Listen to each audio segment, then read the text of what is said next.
Hey guys, it's Maria here. Welcome if you're new, and if you're not new, then welcome back. Today I am just doing a chill repot with me. If you also have any plants to repot, this is the time to grab your plants and let's repot together. First plant that I am repotting is the variegated string of hearts. Looking back at this video, I probably could have fit like 2 more 4-inch variegated string of hearts into that huge terracotta pot, but the reason why I wanted to use this pot is because it is shorter in height, which succulents love, so I wanted to just have a huge pot of string of hearts and have it trailing down. As you can see here, I am using 2 different types of soil.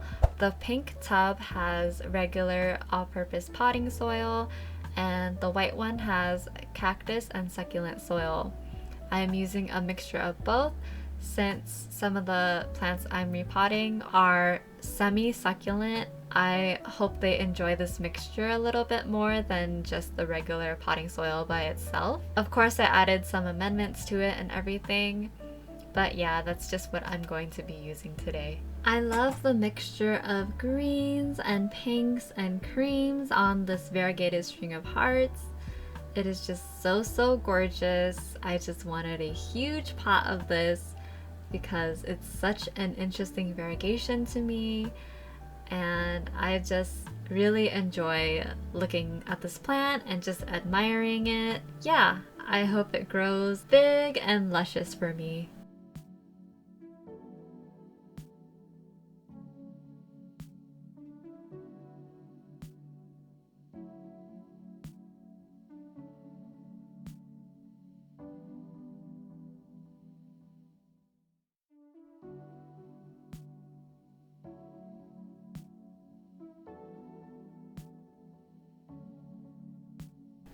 I am using this mesh from Avocados at the grocery store.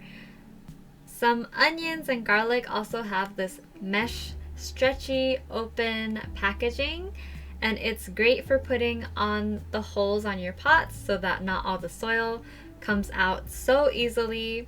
I have tried coffee filters and mesh pads specifically made for drainage holes, but they didn't work out for me because they actually cut off the drainage and caused water loss. So that's why I prefer the stretchy open mesh material. This stretchy mesh material is the perfect combination of retaining soil and still allowing really great drainage.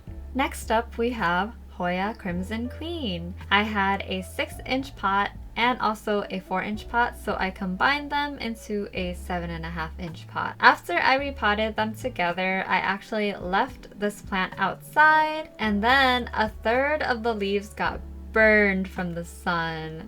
I was so sad about it. I also neglected it a little bit, but you live and you learn, and I eventually moved it to a shadier spot and gave it some water.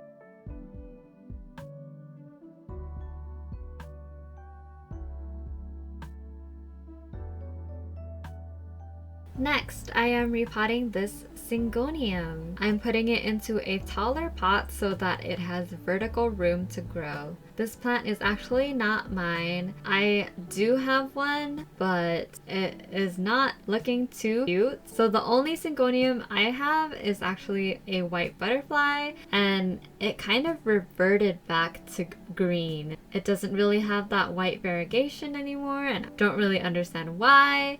At the beginning, when I had it, I put it in a sunny spot and the leaves got burned, so I moved it back away from the sun, and then it started reverting to green, which kind of sucks. But then it also didn't burn anymore, so I didn't really understand what its needs really were. Maybe it needs more humidity, maybe it needs more of a peat-based soil mixture like a lot of people are saying. Of course, I do my research about plants, especially like before and even after I get them. Maybe it could have also been the watering. I may have neglected it a little bit too much, because I know that they like to stay a little bit moist, and maybe I was letting it completely dry out, so that could be a reason why it lost its variegation as well. But it just really sucks, and it doesn't have the same vibrancy as the typical white butterfly syngonium. Leave a comment down below if you know any tips and tricks for syngonium care, because I would really love to know. Next up, we have some raindrop peperomia. It took maybe 2 months to grow it out like this.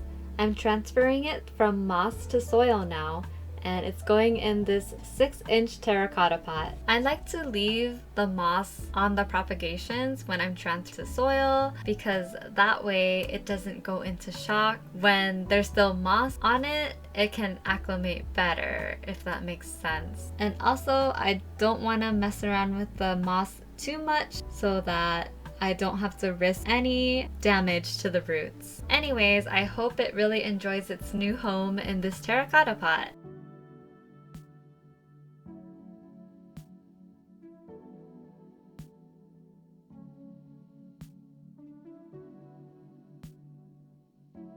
After that, I am potting up this Hoya Australis Lisa. I had 3 separate little pots of it, and I put them all together into a bigger pot. This poor plant was in the same situation as the Hoya Crimson Queen. It lost a few leaves, but not as bad as the Hoya Crimson Queen. I also put it in a shadier spot now. Anyways, I love the variegation on this plant. The cream color in the center turns pink when it's sun stressed, and it's so pretty. I am just in awe of nature when I see things grow and foliage changing colors and things like that. It's so amazing to me.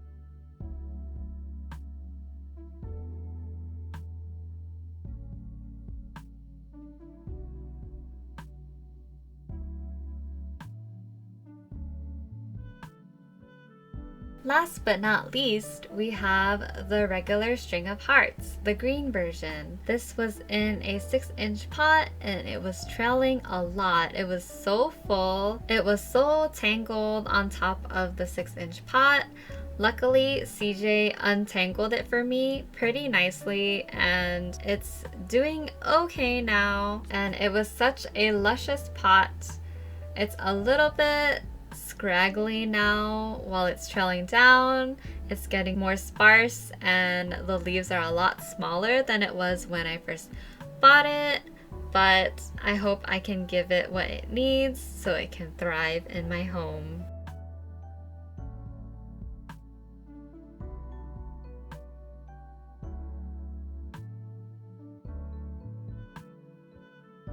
And there's some footage of me watering my newly potted plants, plus some other plants as well. Anyway, that's gonna be it for this video. Thank you so much for watching. I really appreciate it. If you like this video and you want to see more, go ahead and like, comment, and subscribe, and I'll see you in the next one. Bye!